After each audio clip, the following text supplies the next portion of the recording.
Now, Cuba's centrally managed economy is undergoing one of its toughest periods for decades. Prices are soaring, like pretty much everywhere else, but there is also a critical shortage of some goods, and that is leading to simmering discontent. The island's shops and warehouses have been tightly controlled by the state since Fidel Castro's communist revolution more than 60 years ago. Well, now the Cuban government is going to do something that hardliners have long opposed. Foreign investors will be allowed for the first time to plough money into the island's wholesalers, distributors and some retailers. We can speak to Dr. Helen Yaffe, who's a lecturer in economic and social history at the University of Glasgow in the UK, where she is an expert on Cuba. Welcome to the programme. How much trouble is Cuba's economy in?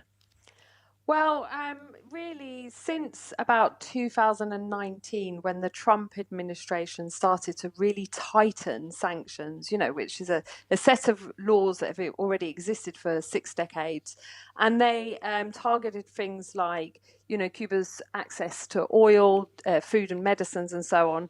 And then we had the pandemic on top of that, which of course Cuba dealt with it's very sensibly from an epidemiological perspective. They closed their borders, but this massively impacted tourism, which was one of the biggest sources of revenue for Cuba. So Cuba has been really going through an economic crisis. And in recent months, there's been blackouts outside Havana. They've gone on for, 8 to 12 hours, reminiscent of the economic crisis in the 1990s when Cuba lost, almost all its trade and investment following the collapse of the Soviet bloc. So it's a very serious economic crisis for Cuba. And this is one of a number of measures that have been passed, really announced in July in the National Assembly to try and get goods back into the economy and kickstart national production. OK, and before we get into the potential impact of these rules, particularly on foreign investors, just put into context for us how revolutionary in the Cuban situation it is to allow foreign investors into retail.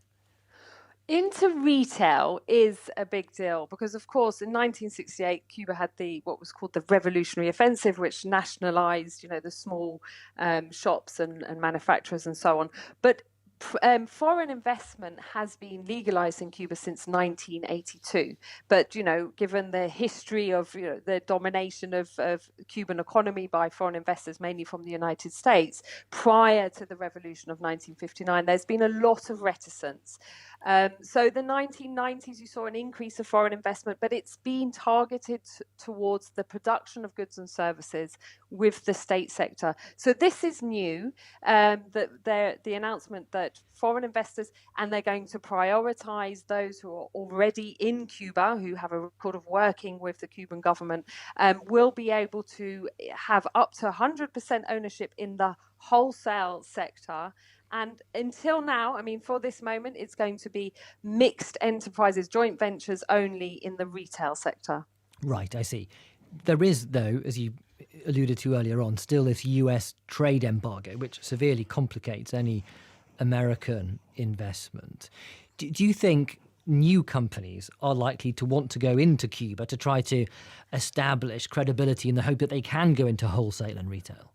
Well, two things to say. First of all, the US sanctions are designed and conceived to actually put off foreign investors around the world.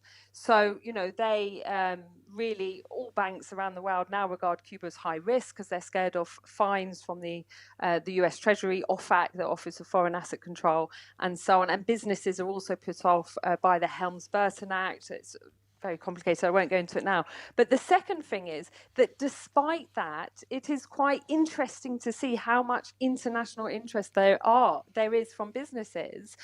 Cuba has a highly educated population, very safe and secure country, and it's it is attracting a lot of interest. They have a very high, some outstanding areas of science and technology, biotechnology, and so on. And one of the key areas that they're hoping to promote through these measures is the shift to renewable energy. So, it's an interesting, complicated situation. OK, well, thanks very much for explaining it so clearly. That's Dr. Helen Yaffe there from the University of Glasgow in the UK, where she is an expert on Cuba.